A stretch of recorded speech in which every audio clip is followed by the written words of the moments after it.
Okay, so I hope that's okay, but we'll let people who have to leave early have a look at it. And I think there's some other people who couldn't be with us. I'm really thrilled that there are as many of us who are here tonight. It's a question of, for me, we've had over 50 people involved from Elders Action Network. And I know there's still a tremendous amount of interest. And in the core of every group, there's always a group of planners and stalwarts. So we're at one of those points where we're thinking and looking forward to 2024. And you are the core people. So I just want to thank you so much. And say the last time we also had a meeting, I think we had it the following day. And we had 4 really interesting people with interesting ideas. Betty, I think you were one of them, asking about community service credits. And so we have a lot of very interested elders, and this is our core group. Maybe we should go around and introduce ourselves again to Vicki, who's of course, the head of the advisory board of the Civic Center, and who's going to tell us about what Civic Center has planned for the next year. And we'll talk about how we can potentially collaborate. And of course, everybody's picture's in a different order on everybody's computer. So, Peg, would you start and then pass it off to somebody else? Okay. Hi, everybody. Vicki. I worked on the project that we recently finished, and I had 2 Texas counties and a Wisconsin county. And I've been with EAN only a short time, but I really jumped onto this because I like the fact that I could do this from home. I'm not terribly easily going out, so this is wonderful for me. And I'm used to making phone calls, so it worked out very well. Great. And you are where now? You've been all over the country, I believe. I moved from Seattle 2 years ago. Yes. And now I'm in near the Washington, D.C. area in Montgomery County. Great. And would you pass it off to someone else? To Sue, you're next to me. Okay.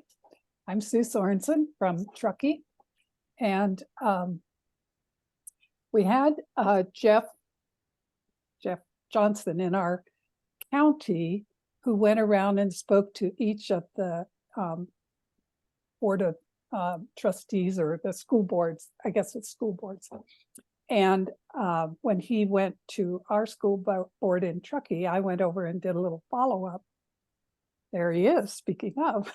Jeff, I'm talking about your effort to reach out to school boards and then my follow-up. Oh, great. And so we actually have a little group that has started meeting. We've had one student in particular who has just really latched on to this, but she latches on to everything. She's one of those go-getters. And then we have a student, there is a student voting group in our high school or a club. And then there's another group that's very environmentally oriented, but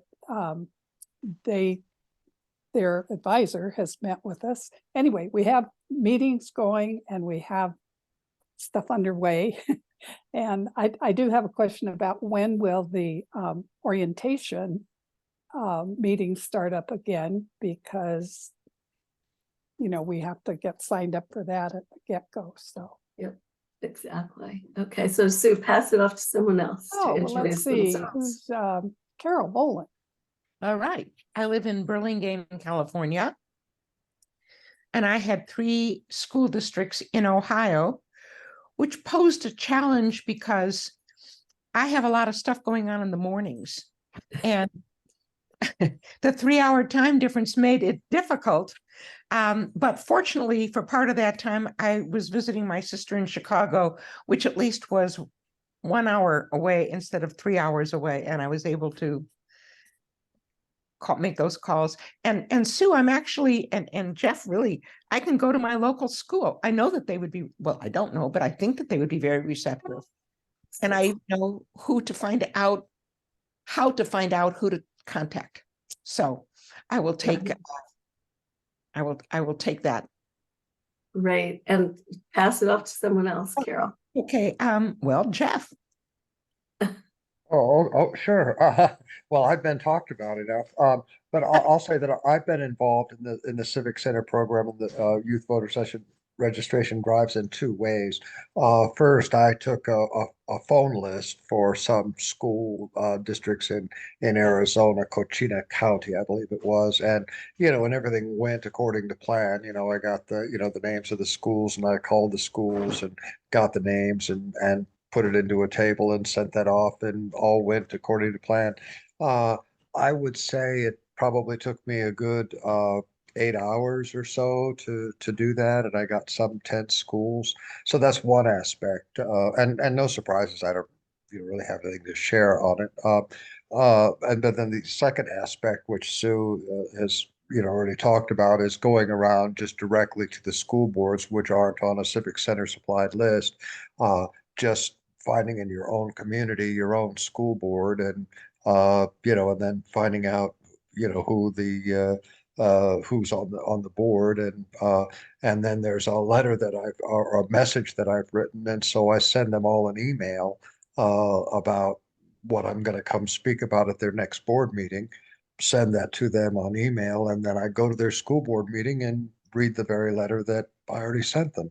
And I had a good response all over. I went to a number of school districts, and but as Sue was saying in Truckee, Tahoe, that was a very good experience. But it was fairly universal. I mean, I got a warm reception. A lot of people, wanting to know more about registration drives and so on. So, and I did in total some 6 different school board meetings that I went to.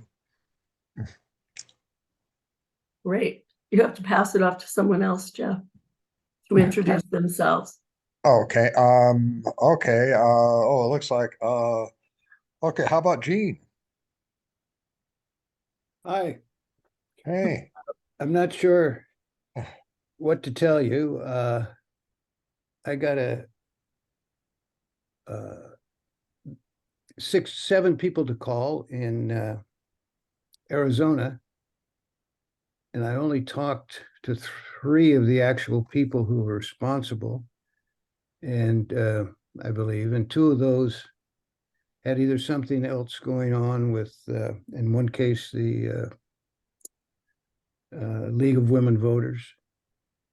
In the other case, they just weren't interested. But I did get to the assistant principals in the rest of the schools, their name and contact information, but I was not able to talk to them. So I spent a few days with the initial calling, and I haven't done much else but take care of my wife, who has had a knee replacement recently. Well, you're noble. You're noble. This is good. Life will get better. And the rest of us are just thinking about what to do next, which is why we're here. I think Beverly and Shirley and Betty, we haven't heard from you. Shirley, do you want to introduce yourself? Can't hear you. You're muted.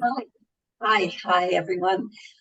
I live in Walnut Creek, California, and I made 7 calls to Columbus, Ohio, and I'm taking personal credit now for the successful election. That was so exciting when I saw the success of the election. After making calls to Ohio, I felt a personal connection. It was just great. Fabulous. Yeah. Great. And Beverly, are you back with us? Yes, you are.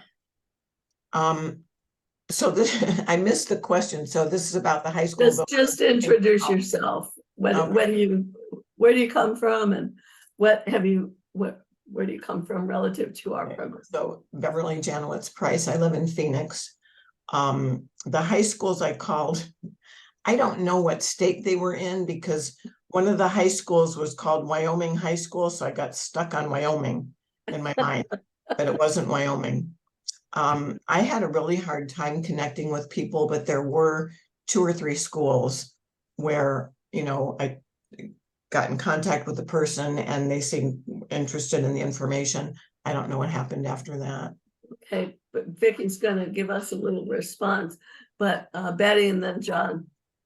Okay, hi, I'm Betty Roth and I am from Chandler, Arizona.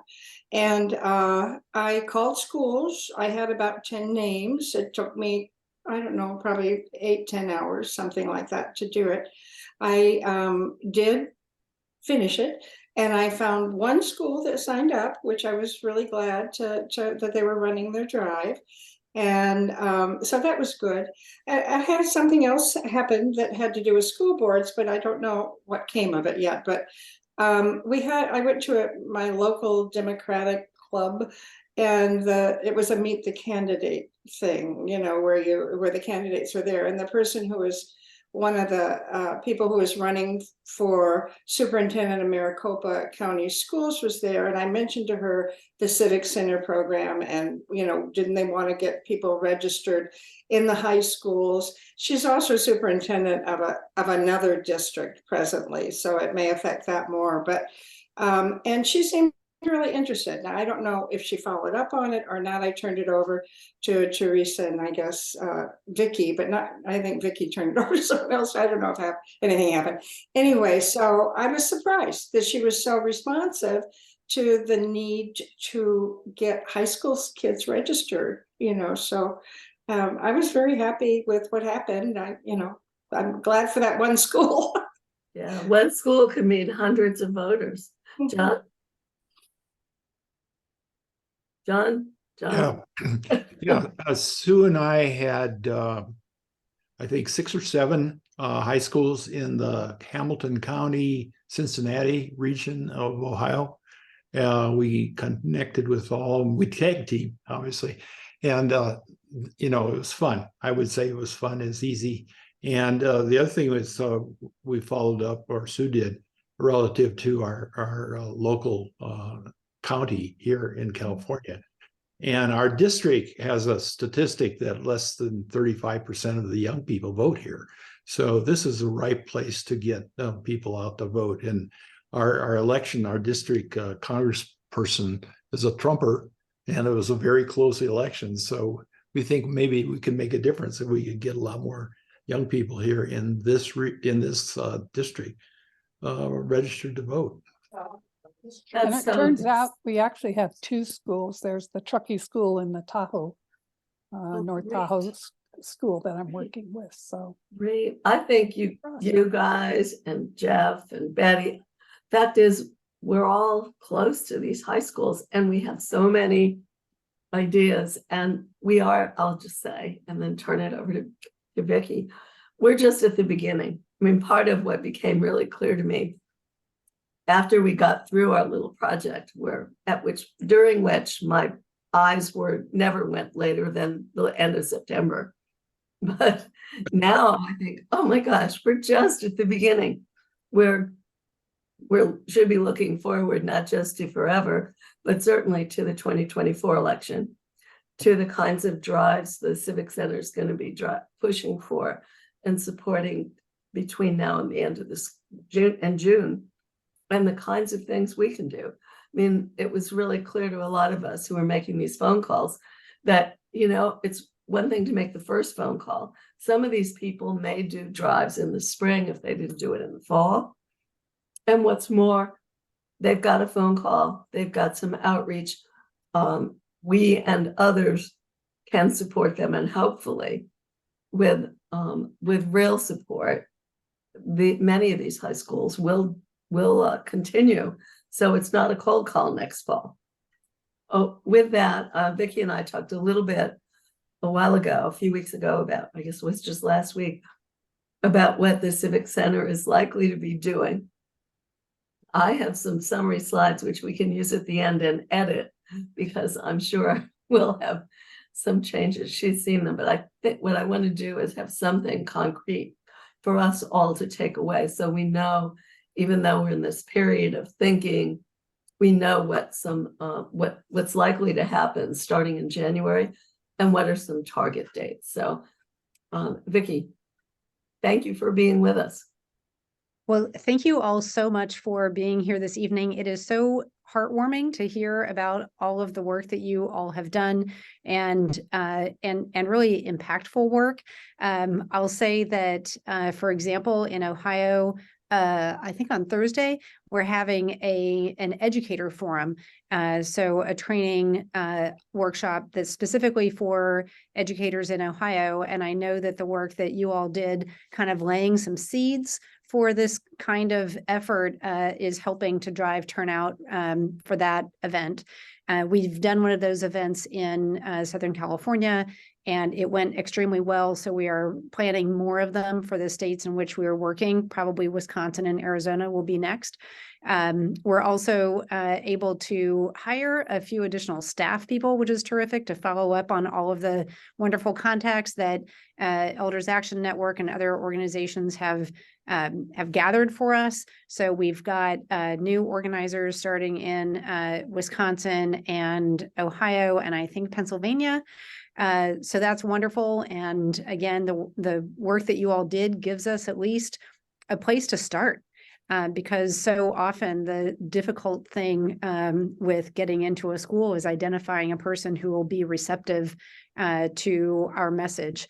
And before I forget, Carol, I just wanted to say that the city of Burlingame has been extremely supportive of high school voter registration. And before the midterms last year in 2022, the mayor actually signed a proclamation to support high school voter registration in Burlingame. So I think that the students who were spearheading that, though, unfortunately have graduated. And so that's just kind of an example of needing to identify a staff person or someone in the administration at each school to help kind of keep the ball rolling from year to year. But if you're interested, I can send you the name of the person on the mayor's staff who we worked with. So looking ahead to 2024, we are going to change our volunteer outreach a little bit, in part because of these new staff people that we've been able to hire to be organizers in specific locations. We're going to really do, there will be essentially 3 aspects of our volunteer program, and I would love to show you slides or something of it, but we are relaunching our entire website in January, and the website will include a lot of this information, so stay tuned. So the first part of our volunteer program will be letter writing. And this is something I know one of you mentioned, Peg, I think you mentioned that it's nice to have something that you can do from home. A lot of you have probably done postcarding in the past, either with the Civic Center or with other organizations. We ran a pilot in August in connection with the special election in Ohio. Those of you who were following events in Ohio may recall that there was a special election in August that concerned the threshold by which the voters needed to get to change the constitution, the state constitution. That was really kind of a proxy battle over abortion rights. And then we had the actual abortion rights battle a couple of weeks ago.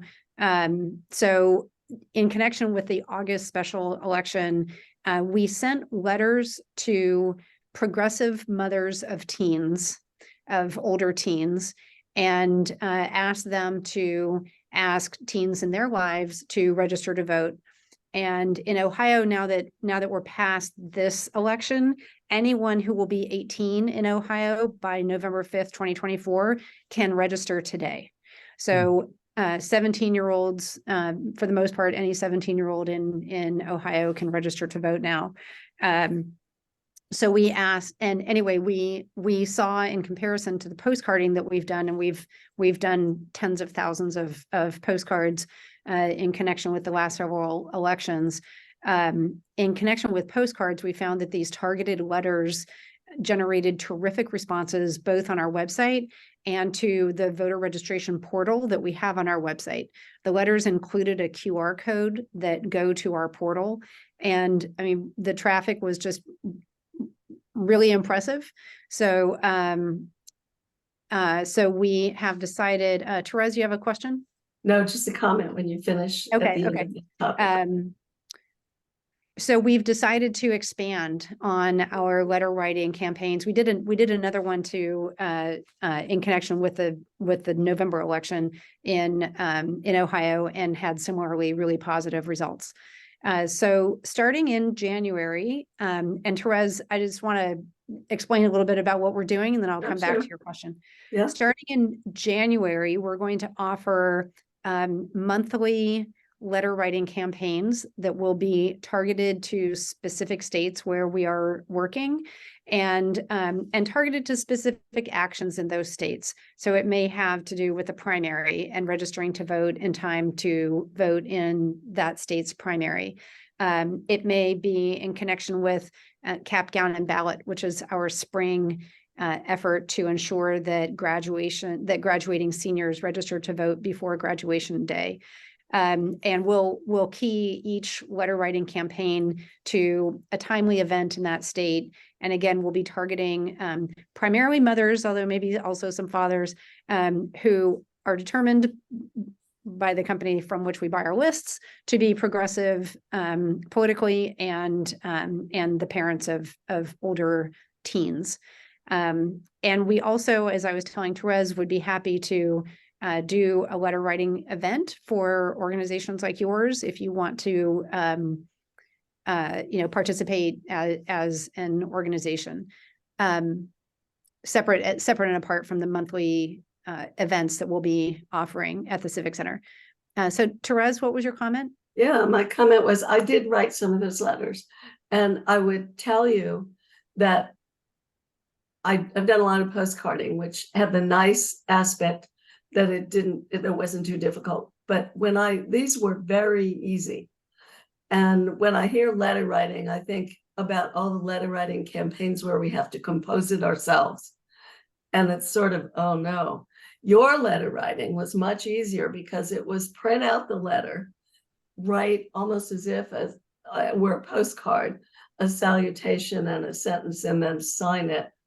They have nice little stickers in an envelope and address it and mail it to the person. So I think I would say, at least for me, the communication about how difficult it is to do letter writing would need a little work, because this is easier than most of the letter writing that we hear about, like write letters, vote forward, all that.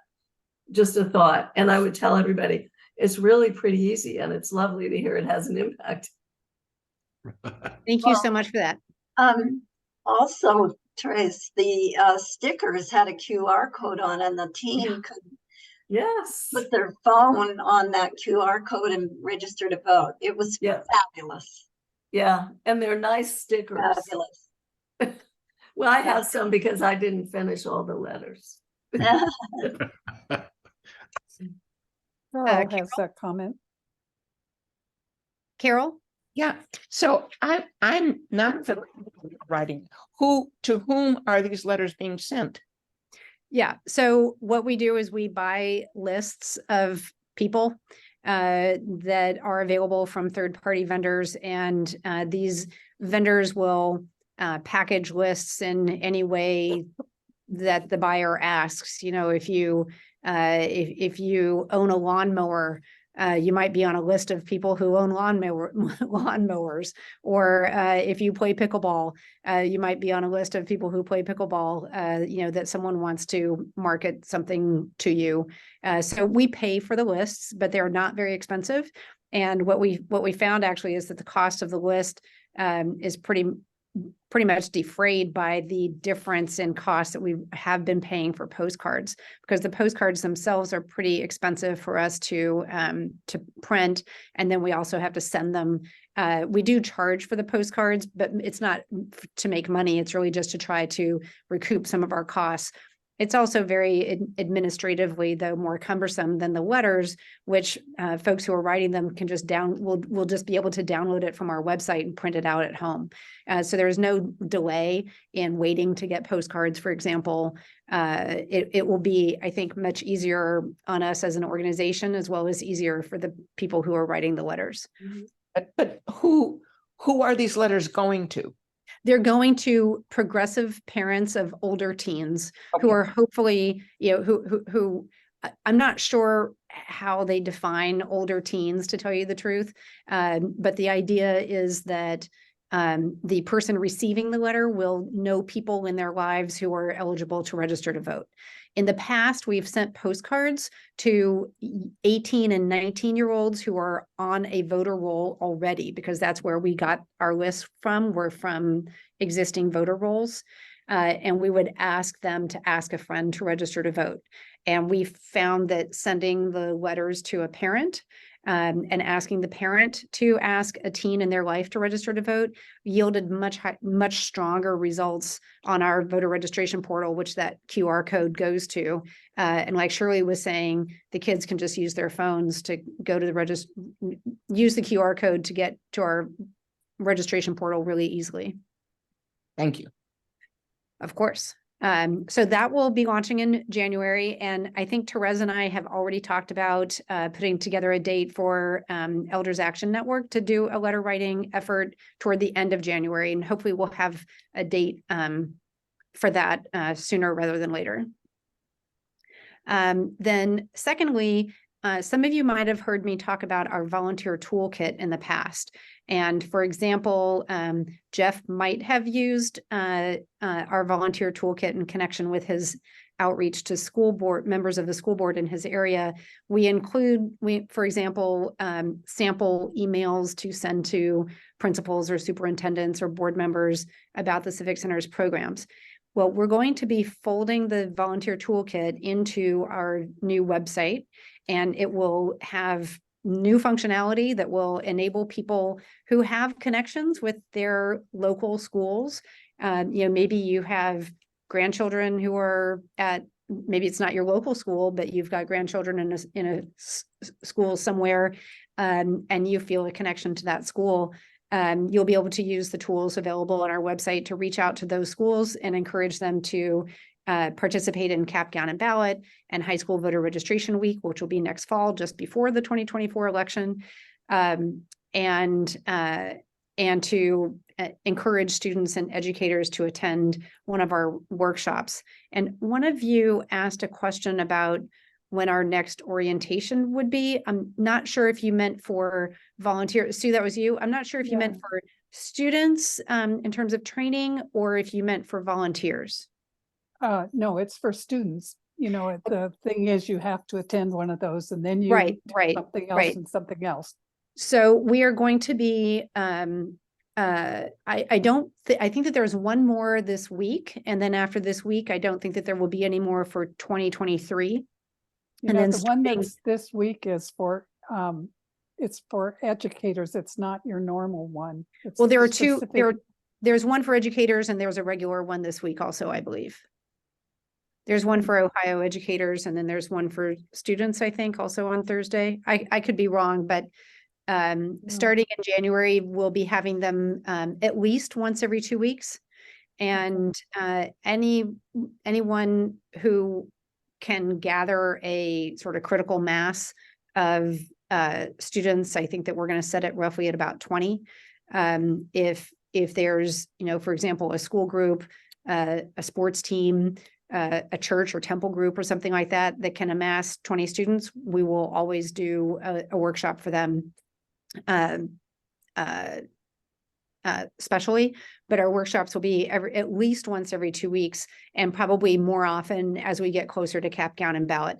And our outreach for Cap, Gown, and Ballot this year will probably begin in roughly late January, early February. And I'm hoping that our website, our relaunched website, that the volunteer toolkit tools that are there will be probably specific to Cap, Gown, and Ballot until after that event. Vicki, I have your calendar open, and there is nothing for students on it at this point. So if there is something, you might want to check and make sure it gets posted. Yeah. Okay. I do see that there's a run a drive workshop on November 16th at 4 o'clock. So if you go to, that's down at, there's 2 that day then. Well, it says Ohio Educator Training, and then run a drive workshop. Okay, I'll take a look at that. So that one, the Run a Drive workshop that's listed second, that is for students, educators can attend as well. But the Ohio event is specifically for Ohio educators as opposed to students. Okay, I didn't notice that second one. That's okay. Therese? Yeah, I think, correct me if I'm wrong. My understanding is that as we go into 2024, things, the Civic Center is going to support student-run drives in every high school if they're registered with you. Yes. Regardless of whether they're in a focus state or not. So when we were unable to think about registering a drive or getting Democracy in a Box or all the rest of it, any school that we get to register a drive will be treated like every other school. Right. Well, Right? yeah, that's right. So if you are in Colorado and you have some sort of connection to your local school in Colorado, or you're in Truckee, or you're in Burlingame, then so long as students register their drive with us, and it's a little confusing between registering to vote versus registering a drive. What registering a drive means is that a student or an educator has attended one of our 1-hour workshops that are free, and as I was just saying, will be offered at least every other week starting in January. So they attend one of our workshops, and then once they have decided on the details for their drive, when it's going to be, who the faculty advisor is going to be for the drive, for example, then they fill out a form on our website, and we then send, and that's what I mean by registering their drive. So they fill out this form on our website so that we know who the students are, who the faculty advisor is, where the school is located, et cetera. And then we will send them Democracy in a Box, which is our toolkit that helps students to run a drive. It includes things like clipboards and pens, lots of those stickers that say I registered to vote, kind of like the I voted stickers that you get when you, well, I guess in the old days when we went and actually voted at a polling place. It includes candy and posters and things that the students can use to promote their drives.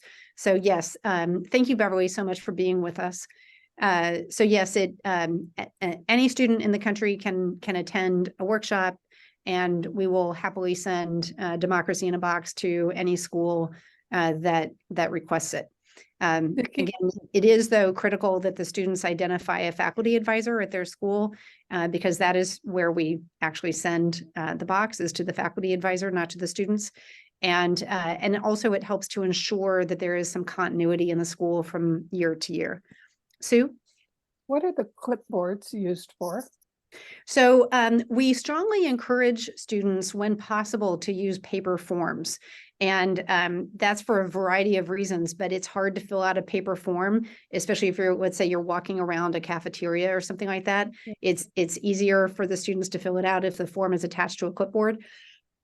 And one reason that we encourage paper forms is that a lot of online systems make it difficult for anyone, especially students, who do not have a state issued ID, whether it's a driver's license or a state ID card. Generally, online systems require one of those in order to use it, whereas a paper form, you can just provide a social security number as opposed to a driver's license number.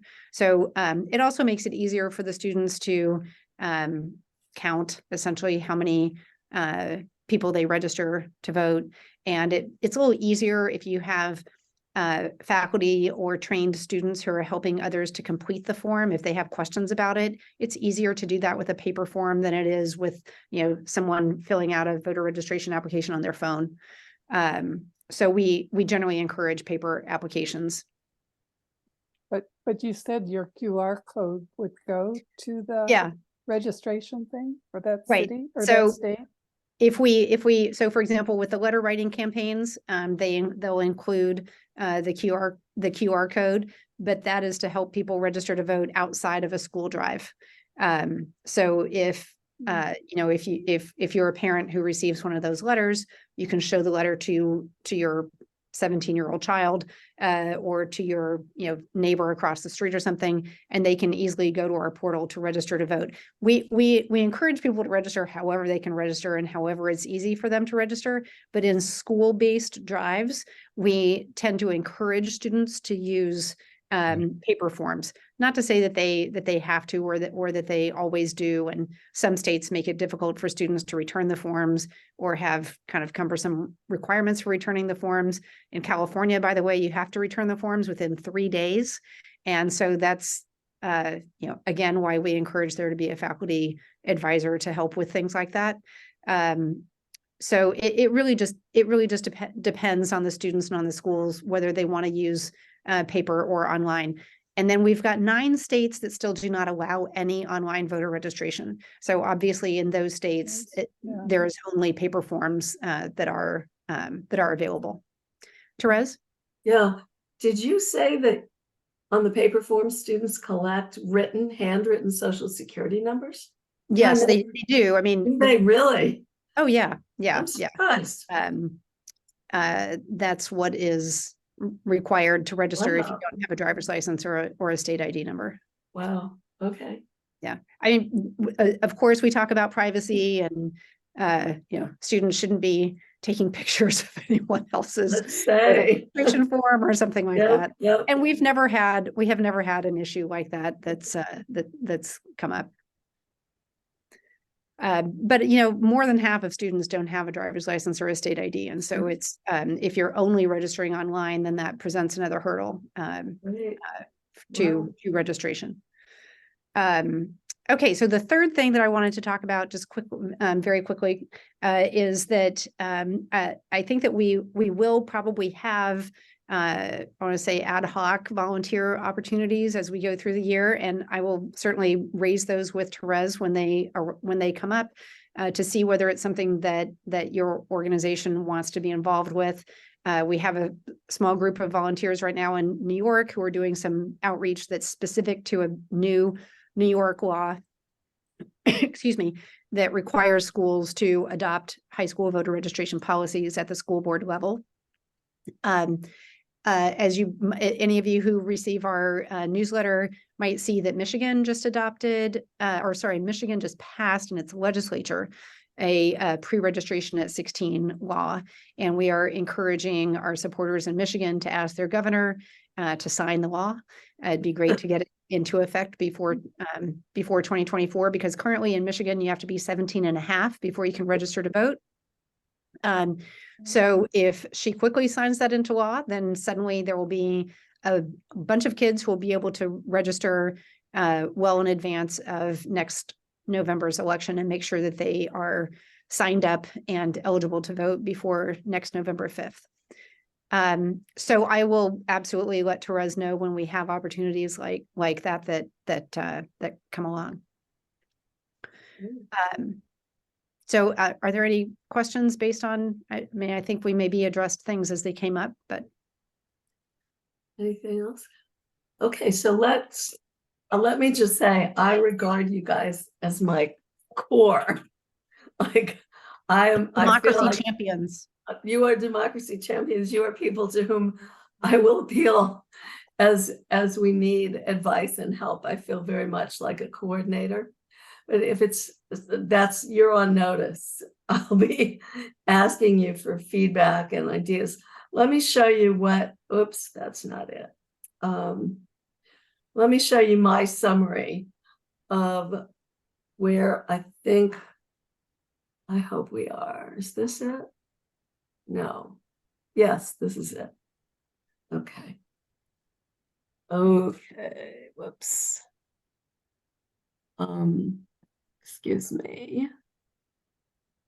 Slideshow from the beginning. Okay. So I will send you all a PDF or a PDF if you want a real one. Here we are. So this is where I think we are. And I think the really important thing is we are looking at a year that's going to start very fast in January. And that's why that's why the Civic Center is starting. And I believe you're going to have a national speech to set us off. And then at the very end of January, we'll probably get together. But truly, by June, almost everything's over for the primaries. We'll take a break during the summer and then get back to probably doing encouragement for voter registration drives. But it's going to we have a respite now. And what I'd like to do is to plan now so we hit the ground running with relatively little ease. You all remember this slide, which says what we try to do and what the Civic Center is trying to do. This was my effort to put our calendar on the voting calendar for the year. So if I recall, excuse me, Vicki, I think you said the Civic Center would probably have a national kickoff in mid-January. You may not have just for the letter writing, correct? For letter writing, okay. And then my impression was you do cap, gown, and ballot during the spring, and it sounds like there might not really be a need for us to be involved, or do you think there would be a need for us to? Do you know yet? I know that at a minimum, we will be sending letters in connection with cap, gown, and ballot. And I'm hoping again that the tools on our website will enable you to encourage local schools or schools where you have a connection to participate. Right. And I would say the other obvious thing, and I have no idea if you're thinking about it, would be that if you have some schools that you think might respond to an extra phone call or something, with 6 or 7 schools that we're thinking of, might say, how great if people have done it before and haven't signed up this year. That strikes me as an obvious thing that some of our team might be able to help you with, but I know you aren't decided on that yet. So I think that the kinds of calling that we might do may be to, for example, promote an educator forum in a specific state. So if we're doing one in Arizona, then it would be terrific to have a group of people who are calling schools in Arizona to encourage them to attend the educator forum, something along those lines. So we may, so that it's a bit more specific of an ask, if that makes sense. It does, and that's great. That falls under your ad hoc volunteer. Exactly. Yeah. Excuse me. And then I'm just guessing that you're planning another national voter registration drive week in the fall before the fall election. It will probably be a little bit earlier in 2024 since we will be up against voter registration deadlines for the 24 election. So just thinking about it, are we likely to want to make phone calls in July or August? You can figure this out later. Yeah, we'll have to. Right now, I'm trying to get to January. Got it. But anyway, I'm looking at this and saying, okay, we're going to take a summer vacation. And then what are we doing? Vicki and I tentatively said Tuesday, January 30th, we'll do a kickoff together. And it sounds like that would probably be kicking off a campaign to, sort of go over all this, but really focus on writing those letters to some of these progressive parents. And that would be, and maybe talk about everything else. So we might support the 2 drives. I'm so sorry.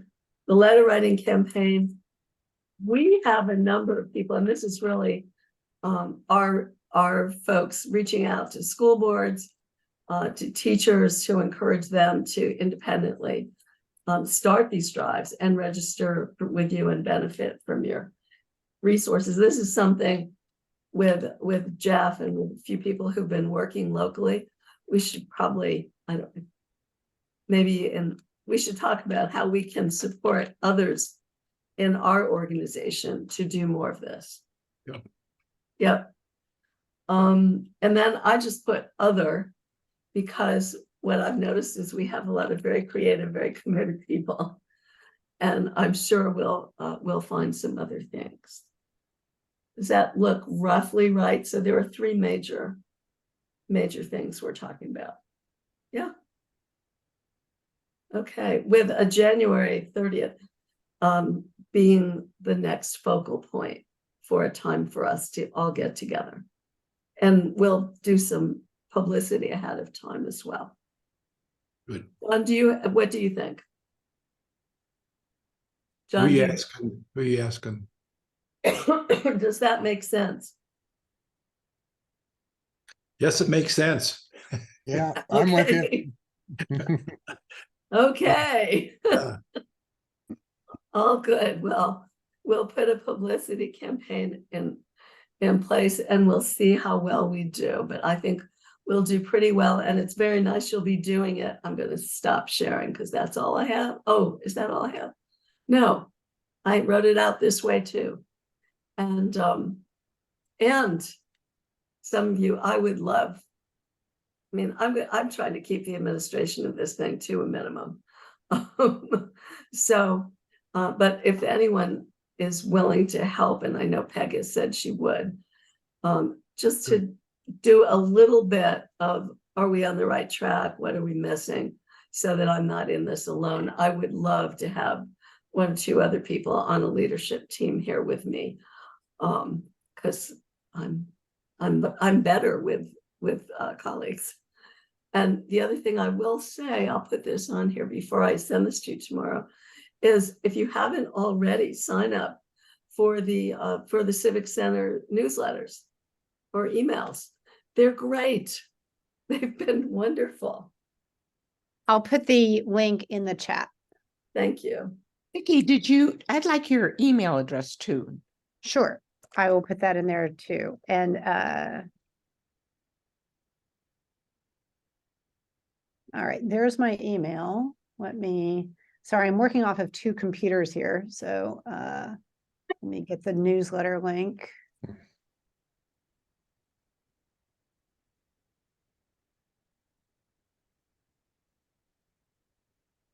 And our newsletter will include volunteer opportunities as they arise, not these ad hoc things that I'll talk with Therese about separately, but in terms of, for example, the monthly letter writing, if you want to do more after the event that we do at the end of January with you all, those opportunities will be there.